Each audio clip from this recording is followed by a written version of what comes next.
So we've seen the huge hype and launch of the TaylorMade Stealth driver, the carbon face. This video we're going to take a look at the fairway woods, and we've got two to look at. We've got standard Stealth and the Stealth Plus, which is the titanium version. We saw some really juicy numbers with the titanium in the Sim 2 product last year, so it'll be interesting to see how these stack up. Going to hit both, got TrackMan on the floor, going to provide you some numbers and maybe which fairway might be suited to a certain type of golfer. So we're going to kick things off with the standard Stealth. Obviously we've got the standard Stealth, we've got the Plus, which is the titanium version. We'll hit some, both 3 woods, both 15 degrees of loft. So talking about the Stealth, this is probably going to be aimed more at that sort of high handicapper to mid handicap golfer, probably even edging into your low handicaps as well. Again, really think with 3 woods, it depends on your delivery. I'm going to test these off the ground. I'd always like to sort of test these off the ground because, you know, that's always that little bit of that tougher shot, isn't it? How does that ball launch from that sort of tighter lie is always a thing I would like to sort of see. Again, first impressions down by the golf ball, it's obviously everything's blacked out now, isn't it, with Stealth? You know, we've got black face, we've got that black top, we've got that gloss black sort of edging across the front. We don't see it around the sides now like we did in the drive, but we have got that little back section there which has got a little bit of gloss, which, yeah, I quite like it. I don't know, it's all right. It doesn't really sort of float my boat massively, but maybe just pulls your eye away a little bit. I'm not sure why it sort of needed that, maybe, I don't know. Black face, and we've just got that little etching now, this little silver etching, which is very, very subtle in the playing position. Obviously you can see it face on there, it looks quite sort of prominent there, but it's quite subtle when you put it into that playing position. Just helps a little bit of that alignment. Just sits a tiny bit closed, which you typically sort of see on these more sort of standard fairway woods. Okay, so that was a bit off the bottom. You'll see strikes up on the screen as I show you. And again, I think with 3 woods, as I mentioned there, just off that ground, you tend to going to see those low strikes. So we know that TaylorMade have that speed pocket in the bottom. I think that really plays a part, especially in these sort of fairway woods, because you typically see that strike get low in the club face. That was a better strike. I tell you what, that is high. That is really launching up very high. 12 launch from the ground, 112 feet on its height. Good carry there, 255, 152 ball, very high ball flight. So just going on that, we've got the carbon crown now on these Stealth fairway woods. So obviously taking that weight from high in that sort of crown in the toe section, obviously repositioning that more sort of deep and back in that club face. For, again, as we know, it provides much more forgiveness, that higher MOI as we hear all the time. And as we mentioned, we've got this laser line on the top of the face, that white sort of line that we can see. Again, very, very subtle we see here, and it does help to sort of maybe just see an aligned club face. Having said that, as I just sit the club down and let it sit naturally, it sits a little bit toed in, as you sort of tend to expect from the, you know, probably more the sort of mid, maybe high handicappers, where this club is probably aimed at. We'll probably see a little bit more of that left to right shape. So there's a little bit of toed in sort of start, just a little bit of help on that, reducing that sort of shape. It's not a great look for me. I don't really like to see that club sit too close, but obviously with it not being adjustable, it's a glue product, there's no ability to sort of change that unless you're manufacturing it at address. That's a good strike, but there you go, that's just to put that left side. That's always where I feel like I'm going to hit with this type of club, when it sits a little bit toed in. But the strike was good and feels really good off the club face there. It's a very solid sort of connection, really good acoustics. So as I say, this is a 15 degree, and I've got this fitted with a Ventus 6X Flex, so a little bit more of my spec. Oh, that's a good strike, good strike. Little bit of left to right on that. Again, very easy launching that golf ball up in the air. It looks a little bit low on then. Take that spin, just creeping up a tiny bit.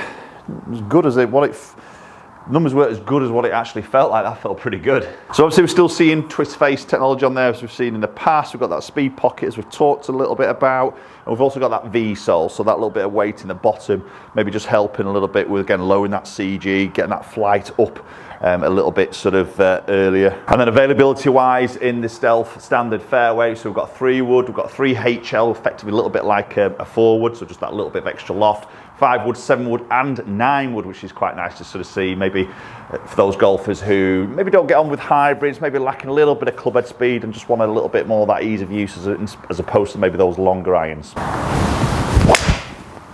That's a good strike. That's so high. I can't believe how high that is flying. Now, granted, I've got some speed to get that ball up there, So I think definitely that weight back and down, you can really see that ball popping up. So could be a very popular one for I typically would find a lot of golfers might just struggle with a 3-wood. It's a tough club to hit. It's, you know, it's the least amount of loft you're going to have hitting the ball when it's on the ground, isn't it? So your strikes have got to be there. You've got to have a little bit of speed. So if we can get as much tech, as much sort of weight back down, it just makes those sort of strikes and just gets that ball flighting just that little bit easier. Right, okay, so switching over into the Stealth Plus. So this is the titanium version now, a little bit more compact on the head size in relation to the standard Stealth. And now the big thing to look at is adjustability. We've now got the adjustable hosel now, so we can start to move loft around, face angle, and also lie angle, really maybe dialing in certain sort of shots. What we maybe saw, what I definitely saw with the Sim 2 in the titanium version is it was really quick ball speed. It was a little rocket launcher in a way. So it'd be interesting to sort of see how this sort of stacks up. Very similar sort of things we're seeing. We've got that 80-gram V sole, which is now that polished chrome instead of black, which looks okay. It doesn't sort of really float my boat. Doesn't look high-end quality, if that makes sense, but anyway, that's the soul of the club. I'm not too worried on that in all honesty. Got that weighted screw at the back again, trying to really control that CG placement. Down with the golf ball, it's a lovely shape, really nice, sort of compacting in relation to the standard Stealth. We've still got that gloss front section, a little bit of that back section there, matte carbon top, black face, and sit straight away. I've got this set in a standard setting, so 15-degree 3-wood standard setting just sits very square, which I like. So we saw a little bit toed in with that one. And obviously I've got ability to move this club face around, so I can have it a toe in or I can have it a little bit open if I wanted to. Ooh, right, that's a test straight away. That's a little bit of a low heel. Fraction heel, very low, it's come out a bit low. There's a very, very different sound there straight away. I still want to try and get one a bit of a better strike than that last one. That's a good strike. Oh, I've turned that over. That is a very, very different sound, and I don't like it, if I'm going to be brutally honest. That doesn't sound solid at all. It's a very strange sound. It's just not a solid sound. That's a much better strike. That's flown higher. That was just a difference of that strike just being a little bit higher up in that club face. Better launch there because of strike. Spin 2.5. So maybe just seeing that spin just be a little bit lower than the standard Stealth. So that's pretty much just what it's trying to sort of do a little bit. Maybe just a little bit more of a lower spin sort of version. Maybe for the player a bit like me who wants to try and control that spin. Don't let it climb too much, keep it going forward. See 263, a good carry number there. So as we mentioned, we've got that 80-gram V steel sole there. So again, that's obviously pulling that weight down low, helping with a little bit of that launch. Speed pocket in there, as we've seen. We've got twist face, and it's a titanium face this time, which isn't on the standard one. So again, trying to create that sort of real thin face with the titanium material. Getting that faster ball speeds is what they're sort of trying to promote. And it's 175cc head size, but the club face itself is 12% larger in comparison to the Sim 2 version. But you don't sort of see that down in that address position. I think it's a really nice sort of package down there. It's a lovely shape as it sits. Again, that's a good strike, nice straight shot. Just a bit lower on that ball flight in comparison to that Stealth. Good ball speed, 156. Again, there's that little bit of that lower spin, 262. Just squeezing a little bit more out of this, just for that slightly lower spin model in comparison to the Stealth. So as I say, this is 15 degree. You've got options to move that loft around if required through the neck sleeve. I've got the shaft I've got in here is a Hazardous RDX in the red smoke, 6.5. So again, in that X Flex, which feels quite solid. It's one of their stock options. Touch toe, just that gearing a little bit on that left hand side, but it's a good strike. Good flight again, launched quite nicely. Okay, right, so there's a few hit with the Titanium Plus. Let's go and check a few numbers out and compare those two heads. Okay, so let's have a look at the numbers. So club head speed, very, very similar as we're going to expect. Same length as shaft and everything like that. 104, 103.5, so very close. Ball speed wise, you can see 154.6 average, 152.9 average with the standard Stealth. So touch more ball speed, obviously we're just going to touch more club head speed to be honest as well. So that'll play a little bit of part of that. Then launch, you see 10.6 against 10.9, very, very similar. Again, you can see when I hit that low face, which again is a typical miss for a lot of golfers, especially from the ground. So you can see that 8.9, 9.1, you've got one there at 7.4 there, those low strikes.